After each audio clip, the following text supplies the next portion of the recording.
Don't ask what's in my cup. Hey, it's Yay. Hey, it's Yay. And we're back with another episode of Don't Ask What's in My Cup. However, today we're going to be vlogging. You know, today is the 4th of July. But we did a little different. As you can see, I still have my Juneteenth shirt on. We're repping the colors. Come on, black out, because you know we still got to represent, because Black lives still matter, even though we weren't free on this day. Educate yourself, you guys. So yes, we're going to be walking around, talking to people, doing things like that. So stay tuned. Yeah, I got to find light.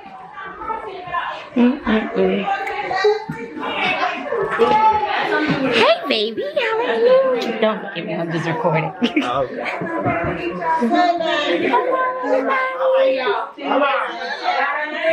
I love all these shirts. Look at all these shirts, guys. Do you see my shirt? You see her shirt? Yes. You see her shirt? Look at all these Juneteenth shirts. Representing.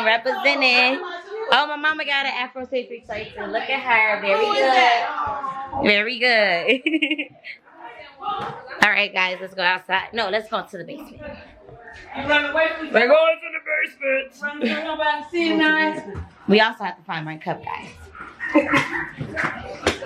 I'll be there. Look at these wonderful people.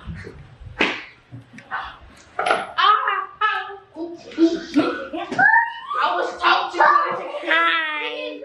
Say hi to the camera. Hi, camera. How you feeling today? I'm good. Why you feel so good? Because I was born today. Today's my birthday. Okay. Right. Her birthday is definitely in October, but it's okay. We're 7 days apart. This is my cousin. Question: if you were born today, how do you feel about the 4th and like Juneteenth and stuff? Celebrate Juneteenth. Don't celebrate the 4th. That's it. Right. Even though we still at barbecues, you know, because free food and time together. Just like to have get together. Period. It's quarantine. We ain't got nothing else to do. Yep. This is my other cousin. How you feel about celebrating Juneteenth / the 4th? I just got food. She just care about the food. See? We're well aware of our history, but, you know, give us a reason to celebrate. Get together. Because Black people like to drink together. And it just so happens to be the 4th. Right. Oh, this is my God baby, y'all. Hello, God baby. Hello, my God baby. Oh, now she don't want to be. God baby. She is excited. Hello, God baby. She has to come in. She got this my God baby. I just talked about her on my last set. She clearly is distracted by all these wonderful people. Niggas can't pay attention to. Yeah, she really want to be casual. That's what I think it is. Gotta go outside now. Be back, guys. And now we're heading to another place. Hopefully the lighting is right. We're gonna see. Okay, now we're outside. It's a whole bunch of... Nope, I just started vlogging. Okay, so these are more of my cousins. Also, you're gonna see a lot of these Juneteenth shirts. Shout out to my cousin. She has her own line of like customizing different little items and things. Shout out to, what is it? Shout out to Kiani. Her information will be down in the bios and also on the screen. Look at her shirt. She did her shirt. She did my shirt. Come here, Ashley. Come here. No, I just want to see your shirt. She did this shirt too. She did a lot of shirts, you know? She do water bottles, ashtrays, all that. So check her out. Again, although we're not celebrating the 4th, we're still just coming together because it's so I mean, we did say the 7th. We saw her last time. Yeah, make sure she put all the extra talking out. She will. I don't know if you can do both. So yeah, that's that. Stay tuned because we'll be asking questions and talking and doing little things like that soon. Hello everybody, these are my wonderful cousins. They're here. Say hello. Hi. Very good. And we're gonna do a Dear White People segment. Disclaimer, this is not to trash any white person. Close the door. That's not what we're doing here. we're just, you know, acknowledging some things that's been going on and like pros and cons, you know.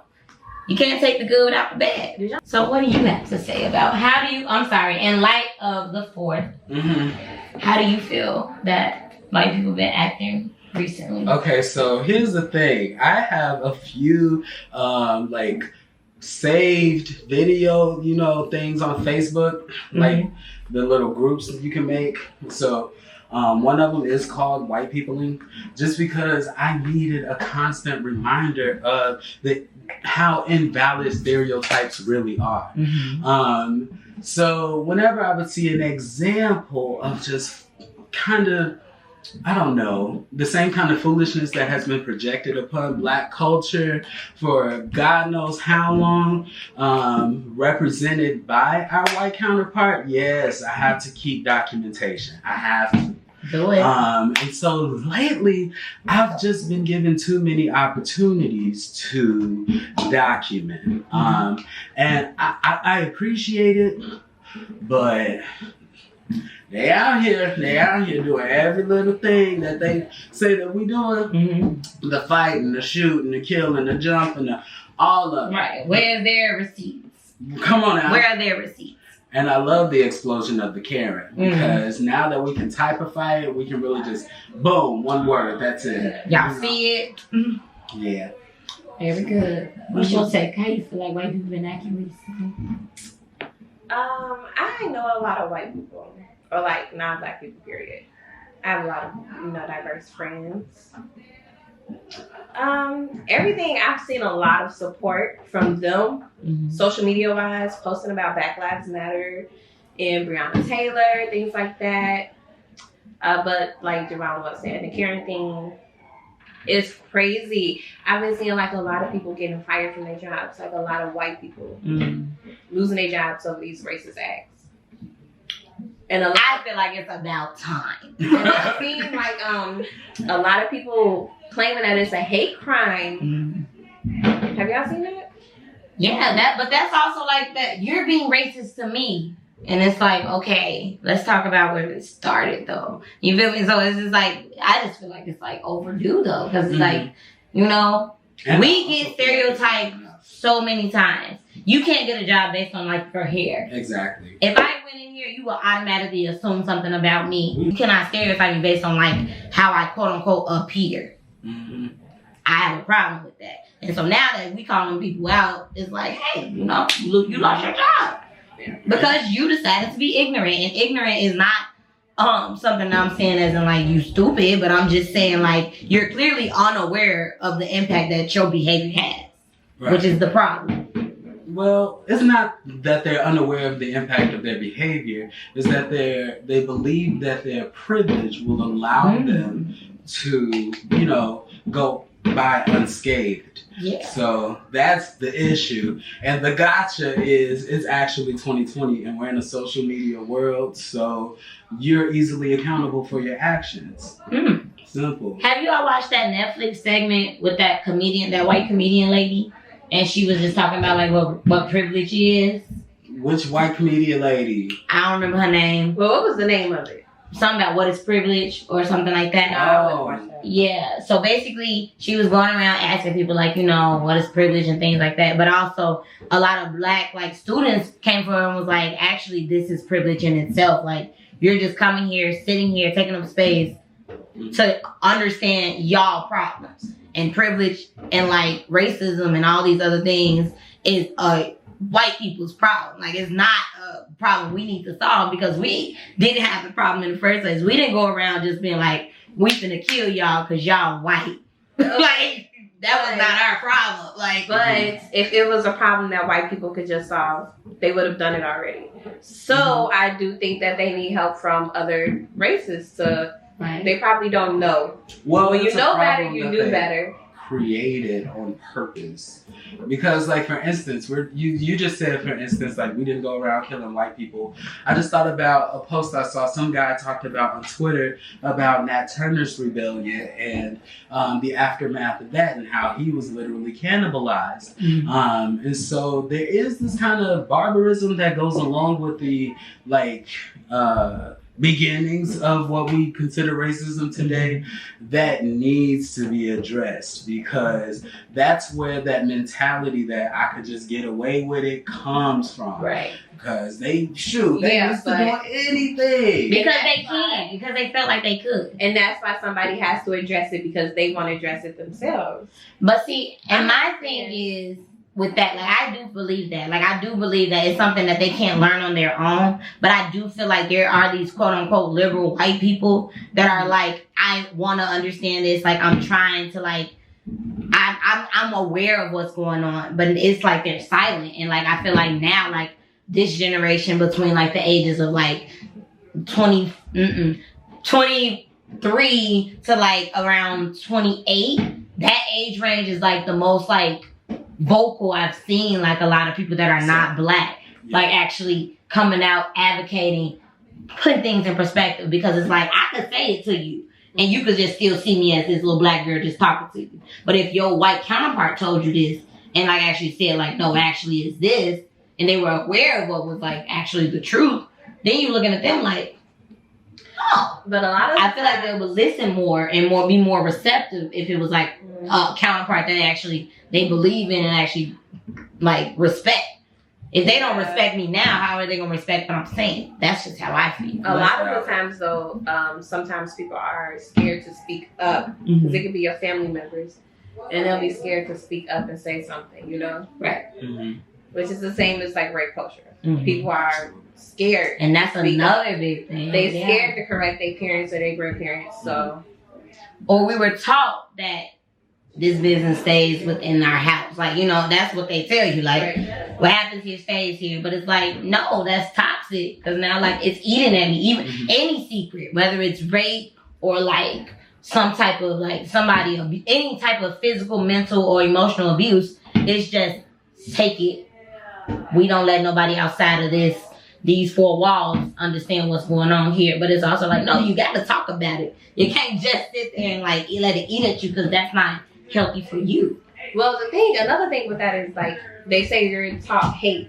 Like, when you send a baby to daycare, they play with whoever they want to play with. Right. When you're taught to hate a different color, that literally comes from your home. Exactly. It's these things, and so then that's what I'm saying. Like, what does it take to unlearn it? Because it's not. I don't think it's just like we teaching you, we telling you. We done spelled it out 5 different ways, and history still repeating itself.